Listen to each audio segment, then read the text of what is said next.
Hi viewers, இன்னைக்கு நம்ம mutton குழம்பு எப்படி வைக்கிறதுன்னு பார்க்க போகிறோம். ரொம்ப ஈஸியாக சீக்கிரமாக பண்ணிடலாம். வாங்க நம்ம அதுக்கு என்னென்ன தேவைன்னு பார்க்கலாம். இதுக்கு மட்டன் 1 kg எடுத்து வச்சுருக்கேன் நான். அப்புறம் இந்த மாதிரி மசாலாஸ்லாம் எடுத்து வச்சுருக்கேன், அதெல்லாம் பார்த்துக்கோங்க. தேங்காய், பச்சை மிளகாய், கேஷ்நட் இந்த மாதிரிலாம் எடுத்து வச்சுருக்கேன், அதெல்லாம் போட்டு அரைச்சி வச்சுக்கணும். அப்புறம் வெங்காயம், தக்காளி.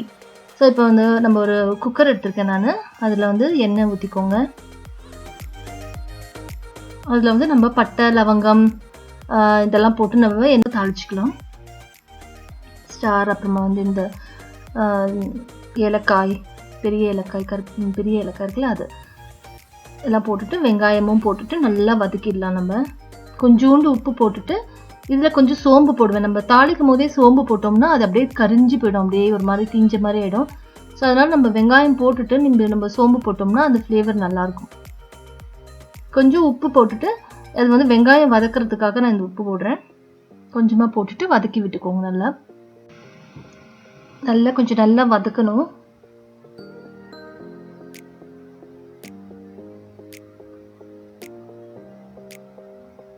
இது ரொம்ப ஈஸியாக பண்ணலாம். ஏன்னா இது நான் வந்து குக்கரில் தான் பண்ணி காட்டுறேன். மட்டன் சொல்கிறதுனால நம்ம தனியாக வேக வச்சுலாம் எடுக்கல, நான் இது கூடயே தான் சேர்த்து வேக வைக்க போகிறேன். ஸோ அதனால தான் நான் குக்கரில் டைரெக்டாக பண்ணுறேன். நான் ஒரு மாதிரி வெந்திருக்கு பாருங்கள், நல்லா வதங்கியிருக்கு. இப்போ வந்து இஞ்சி பூண்டு பேஸ்ட் போட்டுக்கிறேன். இஞ்சி பூண்டு பேஸ்ட் போட்டு நல்லா அந்த பச்சை வாசனை போகணும். நல்லா வதக்கி விட்டுக்கோங்க.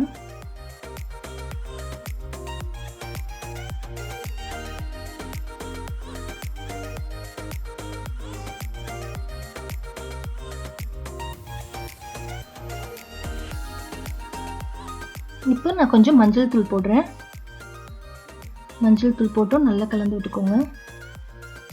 உங்களுக்கு நான் இதுக்கு என்னென்ன மசாலா போட போகிறேன்றதை காட்டியிருப்பேன் ஏற்கனவே. ஸோ அதெல்லாம் ரெடி பண்ணி எடுத்து வச்சுக்கோங்க.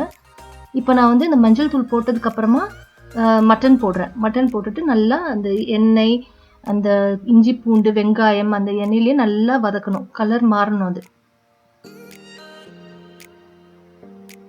ஸோ நல்லா வதக்கி வச்சுக்கோங்க.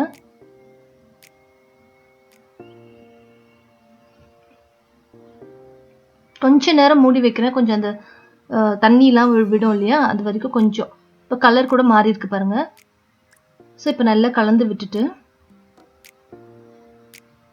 நம்ம எடுத்து வச்சிருக்கோம் இல்லையா அந்த மசாலா, அதெல்லாம் இதில் போட்டுக்கணும்.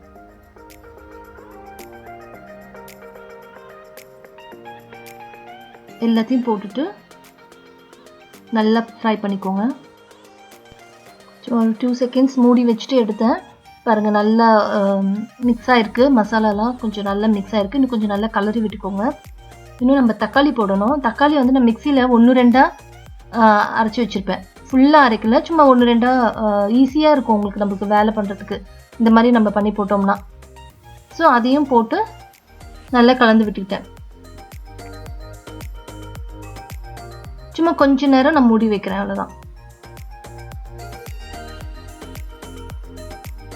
இப்போ நல்லா கலந்து விட்டுக்கோங்க.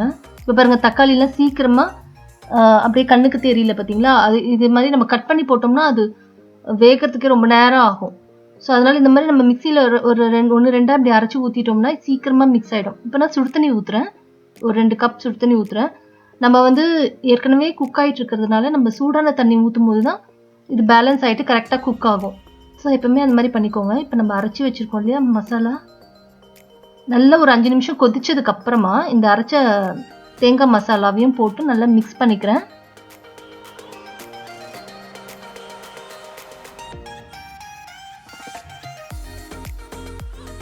இந்த ஸ்டேஜில் நீங்கள் உப்புலாம் கரெக்டாக இருக்கான்னு செக் பண்ணிக்கோங்க. இப்போ நான் வந்து குக்கரை மூடி ஒரு 2 விசில் விட போகிறேன். என்னுடைய மட்டனுக்கு வெந்துடும். நம்ம மட்டன் பொறுத்து நம்ம எத்தனை விசில் விடணுன்றத பார்த்துக்கோங்க. சம்டைம்ஸ் மட்டன் வந்து ஹார்டாக இருந்துச்சுன்னா நீங்கள் எக்ஸ்ட்ரா ஒரு 2 விசில் விட்டுக்கோங்க. எனக்கு வந்து கொஞ்சம் எலசாக இருக்கிறதுனால நான் 2 விசிலே எனக்கு போதுமானது. ஸோ நான் இதில் வந்து உருளைக்கிழங்கு கூட போட போகிறேன். இது வந்து அது வந்து அவங்களுடைய ஆப்ஷனல் தான். இது நீங்கள் போடணும்னா போட்டுக்கோங்க, இல்லைன்னா ஓகே, ஒன்றும் ப்ராப்ளம் இல்லை. இப்போ நான் வந்து உருளைக்கிழங்கு போட்டுட்டு மூடி எனக்கு இப்போ நல்லா குக்கர் சூடாக இருக்கிறதுக்கு எனக்கு ஒரு 5 மினிட்ஸ்லேயே ரெடி ஆகிடும். குக்கர் மூடி வச்சு விசில் வந்தால் கூட 5 நிமிஷத்துல விசில் வந்துடும். சப்போஸ் அப்படி இல்லைன்னா நீங்கள் அப்படியே கொதிக்க வச்சா கூட போதும். உங்களுக்கு உருளைக்கிழங்கு முருங்கைக்காய்லாம் போட்டிங்கன்னா நீங்கள் வந்து மூட தேவையில்லை, விசில் வைக்கணும்னு அவசியம் இல்லை, அப்படியே விட்டுடலாம். இப்போ நான் வந்து உருளைக்கிழங்கு நல்லா பெருசு பெருசாக போட்டிருக்கேன். நான் வந்து ஒரு விசில் விடுறேன். நான் எனக்கு ஒரு 5 நிமிஷத்துலேயே ரெடி ஆகிடும். விசில் வருதோ இல்லையோ நான் 5 நிமிஷம் ஆஃப் பண்ணிடுவேன். ஆனால் எனக்கு 5 நிமிஷத்துலேயே விசில் வந்துடுச்சு. பாருங்க, முடிஞ்சிருச்சு. நல்ல ஹீட் அடங்கினோன்னு ஓப்பன் பண்ணியாச்சு. ஓப்பன் பண்ணோன்னே எவ்வளோ நல்லா உருளைக்கிழங்கு கூட மசியவே இல்லை, கரெக்டாக எடுத்தாச்சு நம்ம. ஸோ எல்லாமே நல்லா கரெக்டாக வந்திருக்கு. நீங்களும் இதே மாதிரி ஃபாலோ பண்ணிங்க, நல்லா வரும். ஸோ நம்ம சீக்கிரமாக அடுத்த வீடியோவில் பார்க்கலாம்.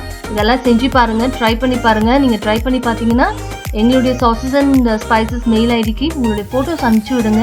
நான் ஏற்கனவே சொன்ன மாதிரி கண்டிப்பாக உங்கள் ஃபோட்டோஸ்லாம் நான் சீக்கிரமாக ஷேர் பண்ண போகிறேன். அதனால் நீங்கள் பண்ணிங்கன்னா எனக்கு அனுப்பிச்சி விடுங்க. அதே மாதிரி ஃபேஸ்புக், இன்ஸ்டா எல்லாருடைய லிங்க்கும் என்னுடைய கீழே அந்த டிஸ்கிரிப்ஷன் பாக்ஸில் இருக்கும். அதையும் நீங்கள் போய் பாருங்கள், ஜாயின் பண்ணிக்கோங்க.